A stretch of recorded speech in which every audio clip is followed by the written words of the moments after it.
1999 when we did our first startup, it was like it was self-funded, some 25,000 rupees, and that was probably 5-10,000 here and there was just the marketing budget. And what I really did was, uh, early in life, I went to there wasn't telephone directory, so I went to the directory, took out the numbers of all the television channels, and saw which is the most promising reporter on the television channel, called their main board line, and got to that editor, went to that editor, and said, hey, you know what, this is my story, this is what I am doing.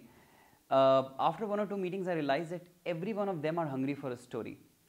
They like stories, and I think you need to be a storyteller when you're talking to these guys. So after I think second meeting, I kind of became a storyteller for all these editors, and then we were mutually bringing up stories which were consumer centric, which even they could go to their editors and convince them.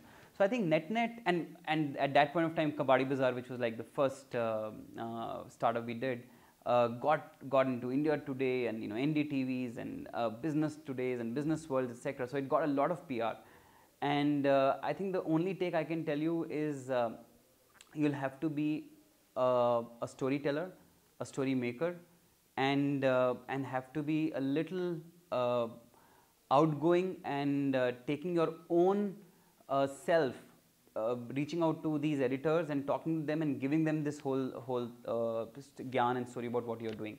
And I think at the end of the day, if your story is good, they pick you because they are also hungry for stories. One of the learnings after 15 years is that nobody can do PR for you as good as you can do. Whether you hire a PR agency, I think never hired a PR agency at such an early stage. We've never hired a PR agency. You have to do your own PR. What we've actually mastered the art, or my business heads, we've mastered the art of writing PR stories ourselves. And I think that is what I would urge every startup to do. Write your PR stories, because you know what is a